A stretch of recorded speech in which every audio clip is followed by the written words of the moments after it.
Olá, começando mais um Falando de Saúde com Cláudia Terceiro. Você já ouviu uma palavrinha que se chama gordofobia? Ficou com dúvida? Pois eu trouxe aqui um profissional, ele que é o médico Ubirajara Aguiar, ele é endocrinologista e ele vai nos falar um pouco sobre gordofobia. Doutor, como vai? Tudo bem? Tudo bem, muito prazer estar aqui com você, Cláudia, e vamos falar um pouco sobre esse tema que traz sempre uma questão de conflitos, tá? Então é importante a gente comentar também e esclarecer algumas dúvidas. Doutor, na verdade, assim, a primeira pergunta, o que causa, a obesidade? O paciente ele não é gordo porque quer, né, doutor? Não, na maioria das vezes a obesidade ela vem de vários fatores, né, que ocasionam mudanças metabólicas que levam à obesidade, aumento de peso. Não existe só uma coisa que é responsável. Geralmente as pessoas querem encontrar uma causa para tratar essa devida causa e resolver os problemas, mas geralmente são muitos fatores. É uma doença multifatorial, tem relação genética, cultural, metabólica, alimentar, então são várias coisas. Mas dentro da parte metabólica endocrinológica, que é da minha área, existem algumas coisas que a gente, nos estudos já se foram descobrindo como alterações que levam ao aumento de peso. Então a gente tem, por exemplo, hormônios que são secretados, a gente tem a grelina, que é secretada pelo tecido adiposo, tecido de gordura, que controla o apetite, dá saciedade. Tem a leptina, a grelina, que é do intestino, que aumenta a fome. Então, o descontrole e o desbalance desses hormônios pode alterar, dar uma impulsividade, uma maior fome, menos saciedade para a pessoa entrar num processo de ganho de peso. E depois, mais processos vão se originando a partir daí. Doutor, é muito importante, então, quando o paciente ele observa que ele está ganhando peso, que ele procure ajuda do endocrinologista, é isto? Claro, sempre com a ajuda de um profissional da área é muito importante para ter as devidas orientações, investigar adequadamente e excluir causas que possam ser tratadas, distúrbios metabólicos ou endócrinos que possam causar, existem algumas doenças que são causadas simplesmente por alterações hormonais. A gente tem algumas coisas, distúrbios com excesso de cortisol, com algumas doenças que podem produzir um excesso desse hormônio que pode gerar um aumento de peso, uma obesidade que a gente fala centrípeta na região abdominal, com estrias, com outras características que pode aumentar o peso. Então, isso através de um exame com um especialista pode ser identificado e tratado. Outras alterações hormonais, diminuição de testosterona ou os hormônios femininos, com hipogonadismo, isso também pode levar a um aumento de peso juntamente com outros sinais. Então, isso tudo é investigado e tratado. E se não é encontrado nenhuma alteração como causadora, a gente tem outras formas de acompanhar esse paciente, tratar da melhor forma, um tratamento, vamos dizer, multidimensional, assim, que não é só uma medicação. E, na verdade, a gente vai incluir várias coisas nisso, uma mudança de estilo de vida. Doutor, eu observo o seguinte, aquele paciente que ele passa por muito estresse, junto com o estresse vem o quê? A insônia, geralmente assim. E isso geralmente desencadeia aumento de peso, na maioria das vezes, doutor? Que é um desequilíbrio emocional, digamos assim. Isso realmente causa mesmo aumento de peso? Sim. Pode não ser um fator isolado como causante, mas sempre a gente tem que, vamos dizer, regular todos os fatores que estão alterados, porque a gente tem um ciclo, que chama ritmo circadiano, secreção ordenada em determinados horários do dia, o cortisol ele vai subir, à noite ele diminui, quase fica no mínimo. Então, a pessoa que tem um problema, que ela tem insônia ou por algum motivo ela não dorme à noite pelo trabalho, ela fica com esse cortisol elevado durante a noite. O GH, que é um outro hormônio que ajuda a gente, né, a ter uma distribuição de gordura melhor, tem outros fatores metabólicos, ele geralmente aumenta à noite. Se a gente tem também esse problema, ele não vai ficar suprimido. E geralmente também é o metabolismo da alimentação. Quem come muito mais durante a noite, essa alimentação ela é metabolizada de uma forma diferente, não igual se você come durante o dia. A gente tem um ritmo que não deveria ter, né? A gente está preparado para ter uma refeição muito maior, mais rica em carboidrato e gorduras no período da noite. A gente, vamos dizer assim, o corpo lida de forma menos metabólica nessa refeição. Então, os distúrbios do sono e da noite têm influência, sim. Doutor, o paciente, né, que ele tem aí a gordofobia, ele fica mais em casa, ele fica isolado, ele perde, digamos, vida social, ele perde, às vezes, opções de estar interagindo, né, com pessoas no meio social, no trabalho, familiar. Isso de fato acontece, doutor? Sim. Na verdade, é um tema importante a gente tratar aqui e explicar, né? Porque a gordofobia e o tratamento da obesidade, eles não vai um contra o outro. O que a gente tem que entender?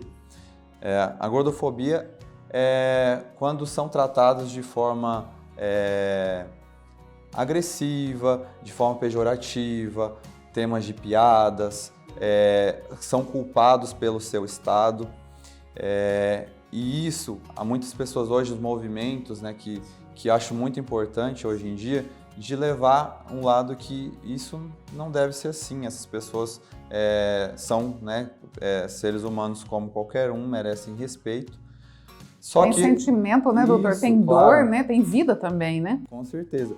E isso não impede, né, dessas pessoas se aceitarem, né, de ser como são, mas o que a gente sempre diz como médicos dessa área é que mesmo sendo com essa aceitação, mesmo tratando com respeito, a gente tem que entender que a situação da obesidade, ela sim é uma doença que pode ocasionar outras complicações e outras doenças. Então, a gente tratando com respeito, com a devida atenção, não desmerecendo o ser humano que está ali, a gente deve sim tratar de forma com que essa pessoa consiga ter uma diminuição do peso para diminuir as complicações, tá?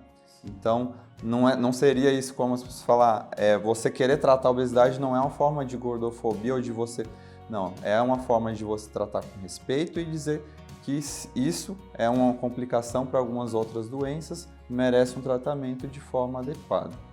Doutor Ubirajara, e existe algum tipo de tratamento para esse paciente? Quando o doutor recebe esse paciente no consultório, é a primeira consulta, é o primeiro contato do profissional com o paciente, como que se dá esse tratamento? Então, sempre é avaliado, né, um tratamento completo. A gente não foca em apenas uma área, porque na verdade o corpo humano é bem complexo. A gente não... Então, o que a gente sempre pensa, né, um tratamento, vamos dizer, baseado em 3 pilares. A mudança na alimentação, porque sempre tem que haver uma mudança na alimentação, não necessariamente dizendo, né, que tem que reduzir, mas às vezes a gente vai mostrar que tipos de alimentos que são menos calóricos ou que vai ter uma melhor aceitação para o metabolismo daquela pessoa. Se ela tem uma predominância, às vezes, de se alimentar com carboidratos ou com gordura, a gente pode fazer um balanceamento melhor. Relacionado também, então, à atividade física, porque o corpo, a gente tem como se fosse uma calculadora. A gente vai gastar energia ou fornecer a energia através dos alimentos e no final tem essa balança. Se você ficou num déficit, você vai perdendo peso. Se você sobrou, aquilo ali vai armazenar de alguma forma, né? Forma de gordura. E aí que está um ponto, a gente tem a insulina que é relacionada a isso também, que a insulina no nosso corpo produzida, quando a gente come muito carboidrato em excesso, a gente produz muita insulina e a insulina ela tem funções positivas no corpo, mas quando ela tem excesso ou quando tem resistência, a gente tem mudanças metabólicas que vão ocasionar um fator ruim, que é esse depósito de gordura no corpo, na região abdominal, visceral, que pode aumentar o risco cardiovascular, risco de câncer, risco de outras doenças, né, que são os fatores positivos. Por isso que tem que tratar, na verdade. Não é simplesmente por estética. A gente fala pela saúde, tá? Porque tem muitos estudos hoje em dia que comprovam já de longa data que as associações da obesidade com vários tipos de doenças, tá? Então, tumores, as doenças metabólicas, pressão alta, diabetes, alterações do colesterol, a apneia do sono, né, o problema do ronco e da respiração, alterações hormonais que são geradas pela, né, redução da testosterona, aumento de doenças articulares. Então, tudo isso a gente faz tratamento pensando nessas causas.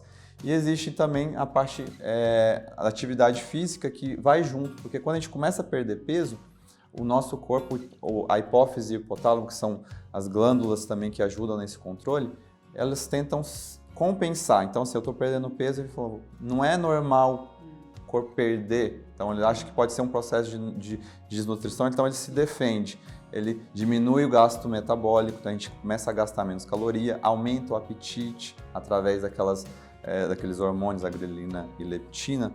Então, a gente tende a não conseguir ficar, né, preso naquilo ali. Então, a gente pode, juntamente, atividade física para aumentar o metabolismo, fazendo um déficit calórico na alimentação, uma medicação, às vezes, né, para ajudar, às vezes, na compulsão alimentar, na ansiedade, ou alguma medicação que atue no intestino para diminuir a absorção de algum tipo de componente, gordura, ou controlar hormônios intestinais, a gente consegue, né, nesse âmbito completo, fazer um tratamento de longa duração, porque a manutenção também é outro fator, porque muita gente perde e depois cheguei, né?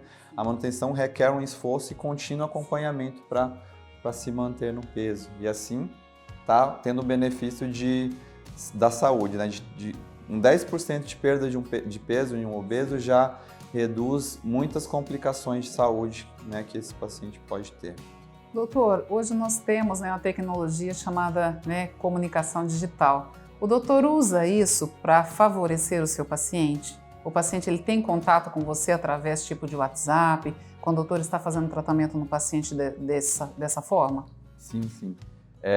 Eu gosto, geralmente a gente eu tenho um WhatsApp no consultório e eu sempre deixo com o paciente, não faço direto comigo, mas tem essa passagem, a secretária geralmente manda todas, né, as dúvidas, eu respondo com áudio ou escrito para estar acompanhando. Então, dúvidas quanto ao tratamento, à medicação ou quanto à atividade física, alimentação, né, eu falo sempre é melhor perguntar do que ficar fazendo errado por medo de tirar essa dúvida. Então, um acompanhamento mais de perto é importante. Doutor, eu observo assim que o paciente, quando ele chega, né, nesse estágio, ele também quer muito alguém que ele confia, né, que esteja ali presente, que além de sanar a dúvida dele, é alguém de extrema confiança, né, doutor? Claro, é importante. E alguém sempre, né, que trate com respeito, porque é tão difícil você chegar em um lugar, alguém profissional e dizer eu estou numa situação que eu queria me tratar e receber ou escutar que a culpa é sua, que é só fechar a boca, que é simples, que vai fazer. Então, uma das coisas é isso, a obesidade não é culpa da pessoa, do paciente, não é falta de vergonha na cara. A gente tem já vários estudos, a ciência, a literatura mostra alterações, né, que levam a isso. Então, realmente são alterações, tanto neurotransmissores, né, do controle alimentar, da fome, do apetite, como hormonais. Existem várias coisas que precisam, né, de uma ajuda para... Não é simplesmente falta de vergonha. Claro que existe também de uma força de vontade conjunta, porque não adianta só você tomar um remédio. Você tem que querer também, juntamente, né, com o tratamento, né, fazer essa mudança. Doutor, qual o recado que o doutor deixaria para aquele paciente que está lá numa cama, deitado, porque ele conquistou muito peso e ele foi abandonando a vida dele em virtude do peso que ele foi conquistando. Qual o recado que você deixaria para esse paciente hoje, doutor? Então, o recado é que não tenha medo ou vergonha na situação, procure uma ajuda. Não estou dizendo que você tem que ser infeliz por causa, né, de estar nessa situação.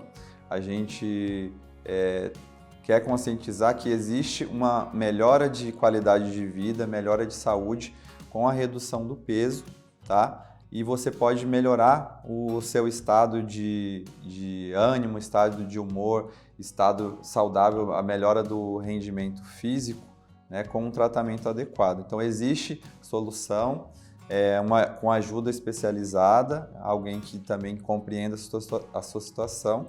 Então não desista e procure sempre um profissional para ajudar. Doutor, muito obrigada pela sua presença aqui, né? É muito válido, um tema inclusive que a gente sabe que existem muitas pessoas, né, em casa que irão nos assistir precisando desse depoimento e dessa ajuda que o doutor pode proporcionar a esses pacientes. Muito obrigada. Agradeço eu pelo convite e espero que as dúvidas que tenham ficado da conversa possam ser esclarecidas, né, quando, né, se alguém quiser, no consultório ou por meio das redes sociais também, que sempre estou postando alguma coisa, alguma curiosidade também. Tá? Qual que é o seu endereço, doutor, nas redes sociais? Podem passar? É o birajara.endócrino, que é no Instagram e no Facebook, tá? Doutor, agradeço imensamente sua presença aqui. Eu espero que em breve o doutor possa voltar, né, com temas aí tão valiosos, com temas que podem mudar a vida das pessoas. Então, esteja sempre à disposição para comparecer aqui novamente. Claro, obrigado. Sempre, né, podem mandar sugestões para você de temas relacionados à endocrinologia, que abrange, né, todos as doenças relacionadas a hormônios, diabetes, tireoide, então de outras futuramente a gente pode conversar mais outros temas. Quero muito a sua presença aqui, doutor. Muito obrigada. E a vocês que nos acompanharam em mais este Falando de Saúde. O tema de hoje, gordofobia. Conhece alguém que precisa de ajuda, precisa de tratamento? O Dr. Birajara Aguiar está à disposição para auxiliar você, paciente. Agenda uma consulta e com certeza você terá uma melhora na sua vida. Obrigada pela sua participação e até o próximo.